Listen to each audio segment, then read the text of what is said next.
Nah, supaya dicintai oleh Allah itu bagaimana? Qul in kuntum tuhibbunallaha fattabi'uni. Kalau orang itu sibuk dalam mengamalkan sunnah Nabi, nanti dicintai oleh Allah. Kalau sudah dicintai oleh Allah, dicintai oleh Jibril. Kalau sudah dicintai oleh Jibril, dicintai oleh seluruh penduduk langit. Kalau sudah dicintai penduduk langit, penduduk bumi pun akan mencintai dia juga.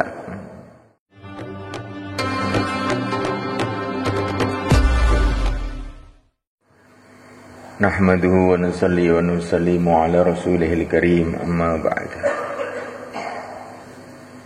Yang mulia Nabi Agung Muhammad sallallahu alaihi wasallam diperintahkan oleh Allah untuk menyayangi umat seluruh alam. Wa ma arsalnaka illa rahmatan lil alamin. Maka beliau telah buat usaha yang telah ditunjukkan oleh Allah pada beliau. Apa usahanya? Pertama kali adalah usaha mengenalkan manusia kepada Allah. Itulah namanya dakwah. Beliau kemana-mana senantiasa mengatakan, Ayuhan nas qulu la ilaha illallah tuflihu. Hai manusia, katakanlah, yakinilah. Katakanlah itu maksudnya yakinilah. Nah orang itu kalau berkata lama-lama yakin gitu. Ini sudah sunnatullah begitu itu. Katakanlah, maknanya yakinilah, la ilaha illallah, bahwa yang berhak disembah hanya Allah, yang berkuasa hanya Allah, yang menentukan hanya Allah. Tuflihu, maka semua kamu akan sukses. Untuk sukses, untuk berhasil, untuk beruntung, untuk berbahagia, syaratnya hanya satu saja. Kamu mengenal Allah, mengabdi kepada Allah, tunduk kepada Allah, menghambakan diri kepada Allah. Itulah maknanya kata-kata Nabi itu kurang lebihnya.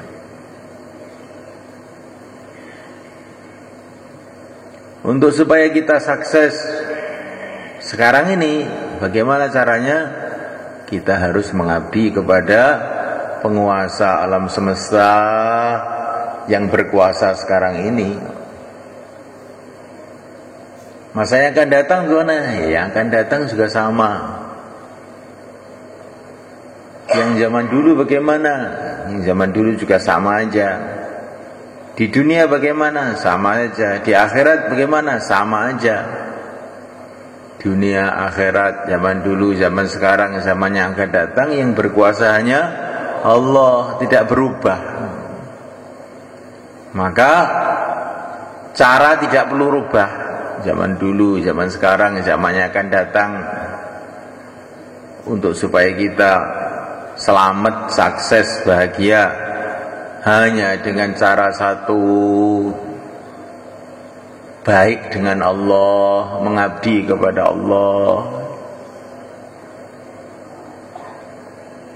Itulah makna la ilaha illallah.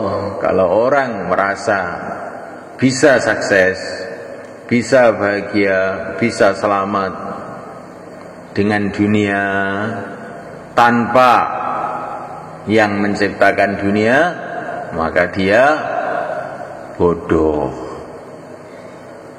Kalau orang merasa bisa sukses, bisa bahagia dengan manusia tanpa yang menciptakan manusia, dia ini bodoh.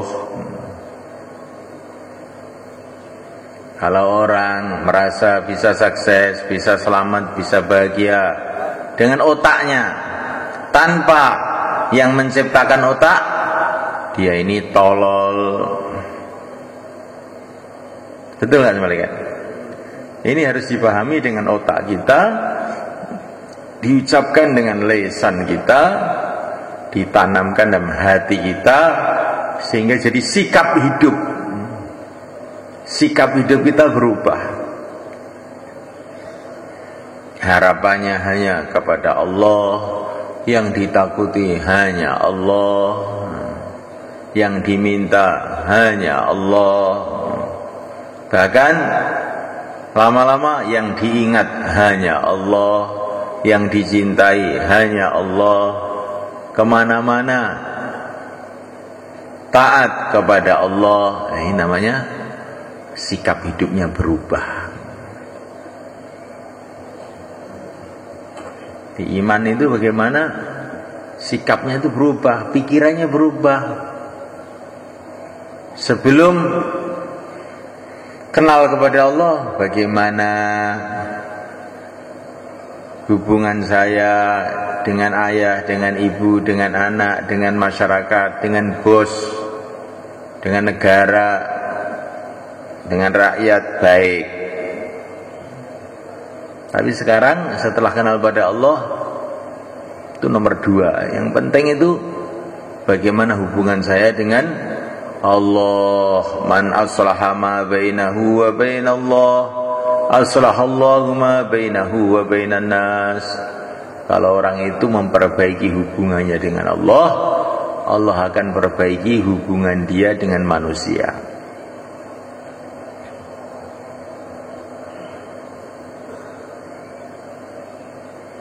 Oleh karena Allah, ini penting kita renungi. Jadi sebabnya hubungan kita dengan manusia itu rusak karena hubungan kita dengan Allah ini juga tidak baik. Kalau hubungan dengan Allah itu baik, pasti Allah akan perbaiki hubungan kita dengan manusia. Di para sahabat itu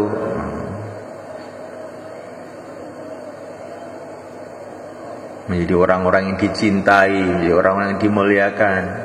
Asalnya dibenci, tapi tidak lama, hanya ujian saja. Kalau orang itu dibenci beberapa saat, itu memang sudah sunnatullah. Para nabi pun dibenci beberapa saat, tapi setelah itu dicintai, dimuliakan, dikenang.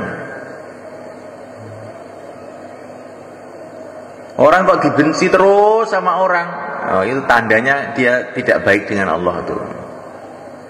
Kalau orang itu baik dengan Allah, tidak. Dalam satu hadis dikatakan, kalau Allah mencintai seseorang, maka Allah panggil malaikat Jibril, "Hai Jibril, saya cinta dengan orang ini, cintailah dia." Kemudian Jibril memberikan pengumuman di langit, "Hai penduduk langit, Allah cinta kepada fulan, cintailah dia." Fawudiyalahul qabul fil ard. Kemudian dia ini di muka bumi pun dicintai orang-orang yang baik, tentu saja. Orang-orang yang baik akan mencintai dia. Nah, supaya dicintai oleh Allah itu bagaimana? Qul in kuntum tuhibbunallaha fattabi'uni. Kalau orang itu sibuk dalam mengamalkan sunnah Nabi, nanti dicintai oleh Allah. Kalau sudah dicintai oleh Allah, dicintai oleh Jibril. Kalau sudah dicintai oleh Jibril, dicintai oleh seluruh penduduk langit. Kalau sudah dicintai penduduk langit, penduduk bumi pun akan mencintai dia juga. Maka semalekan Allah Ta'ala, bagaimana kita senantiasa membicarakan perkara ini. Mulainya itu begitu, mulainya itu dibicarakan, didengarkan, difikirkan, direnungi, ditanamkan dalam hati bahwa saya ini, urusan saya itu hanya dengan Allah. Allah, Allah, Allah. Kalau saya baik dengan Allah, beres. Nah, sehingga sibuk siang malam dalam taat kepada Allah, mengikuti sunnah Rasulullah SAW. Nah, timbul kecintaan kepada, timbul iman kepada Allah, yakin kepada Allah, akhirnya cinta kepada Allah. Kalau cinta kepada Allah akan cinta kepada utusan Allah, Nabi Agung Muhammad SAW. Kalau cinta kepada utusan Allah, cinta kepada sunnah-sunnahnya, cinta kepada perjuangannya, cinta kepada akhlak dan budi pekertinya, cinta kepada umatnya. Kalau orang itu iman kepada Allah ini tertanam dalam hati, ada tandanya, sholatnya itu jadi meningkat.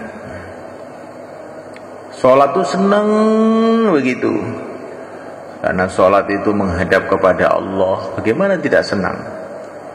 Sholat itu senang. Orang sholat kok biasa saja, menunjukkan imannya rusak.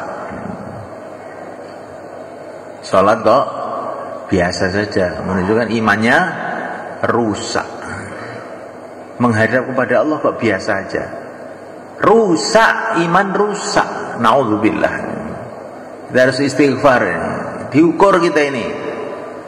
Para ulama mengatakan, kalau kamu ingin tahu derajat kamu di sisi Allah, lihatlah bagaimana rasa kamu waktu sholat. Kalau waktu sholat itu senang, ya kamu itu orang disenangi oleh Allah. Kalau waktu sholat itu biasa, ya kamu orang biasa. Kalau sholat malas, kamu itu orang dibenci oleh Allah. Naudzubillah. Kalau orang itu imannya tertanam dalam hati, dia pasti senang dengan ilmu agama. Mesti senang itu, karena ini ilmu dari Rasulullah, dari Allah. Mesti senang belajar ilmu agama. Halal apa haram, makruh apa sunnah, ada pahalanya apa tidak ada pahalanya, senang. Orang kalau nggak senang dengar ilmu agama, imannya rusak.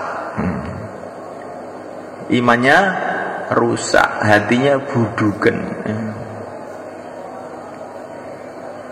Nah ini ilmu agama, ini ilmu dari Allah. Kamu tidak senang, malah senang ilmu-ilmu yang dari manusia. Ini tandanya budukan, imannya rusak.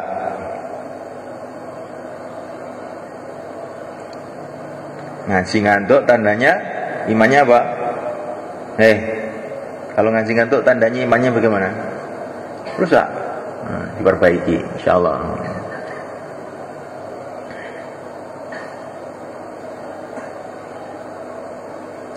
Kalau orang itu imannya benar, pasti dia ini akan sungguhan dengan zikrullah. Kalau orang itu merasa setiap saat dilihat oleh Allah, didengar oleh Allah, berhajat dengan pertolongan Allah, bagaimana dia tidak ingat pada Allah? Karena orang itu merasa berhajat pada makanan, di mana-mana ingat makanan aja. Saya belum sarapan tadi, belum sarapan.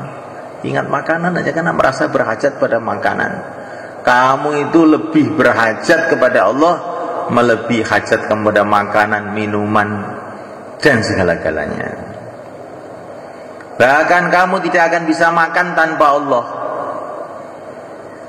Sebetulnya kamu itu tidak hajat kepada makanan, berhajat kepada yang menciptakan makanan, berhajat kepada Allah.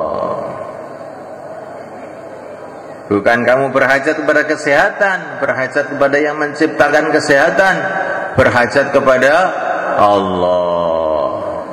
Bukan berhajat pada manusia, berhajat dengan yang menciptakan manusia, berhajat kepada Allah. Kalau manusia Allah jadikan baik kepada kamu, ya kamu akan enak. Kalau Allah jadikan manusia marah kepada kamu, kamu akan tobancit. Hajat kita ini sebetulnya kepada Allah saja. Maka Allah mengatakan Allahus Somad, hajat kamu tuh hanya kepada Allah. Cuman kamu tuh salah paham. Perasaannya hajat sama sawah, hajat sama ini, sama itu. Padahal bukan hajat pada sawah sebenarnya. Hajat pertolongan Allah yang ada di sawah, hajat pertolongan Allah yang ada di pasar, hajat pertolongan Allah yang ada di rumah. Kalau Allah tidak tolong, di sawah pun akan celaka. Kalau Allah tidak tolong, di rumah pun akan sengsara. Kalau Allah tidak tolong, di pasar pun akan bangkrut. Kalau Allah tidak tolong, di masjid pun akan ngantuk. Insyaallah malaikat, hajat kita kepada siapa? Allah. Setiap saat dalam urusan apapun, urusan dunia, urusan akhirat, urusan zahir, urusan batin, hajat kita kepada Allah. Bagaimana tidak ingat pada Allah? Maka orang yang paham perkara ini mesti ingat terus pada Allah. Sampai tidur pun ingat pada Allah, sampai di WC pun ingat pada Allah. Ini kalau Allah tidak tolong saya di WC ini nggak bisa keluar kotorannya, melembung perut kaki.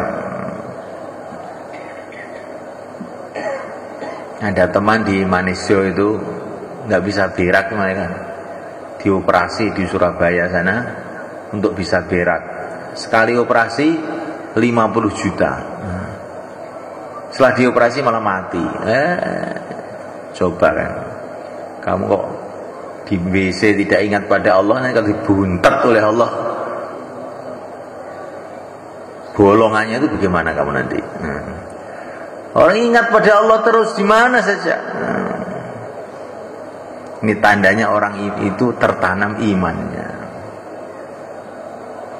Kalau orang itu malaikat Allah Ta'ala imannya tertanam dalam hati, maka akhlaknya mesti baik malaikat. Karena dia memandang orang ini hamba Allah loh. Kalau saya nggak baik sama dia, Allah kemarah sama saya, celaka saya. Maksudnya pada orang iman. Karena kalau orang tidak iman itu Allah nggak suka. Kita nggak perlu pikirkan itu. Yang dipikirkan itu orang iman, orang Islam nih. Ikramul muslimin itu sudah sifatnya orang beriman. Pada orang kafir bagaimana? Seperti di Bali itu. Kita ikram apa tidak? Kalau niat kita ini untuk mengajak mereka masuk Islam, bagus. Tapi kalau sekedar ikram nggak boleh pada orang kafir itu. Karena orang kafir itu orang yang tidak disukai oleh Allah. Kalau kita ikram, Allah nggak suka. Tapi kalau ikram itu maksudnya mengajak mereka masuk Islam, maksudnya untuk itu baru bagus.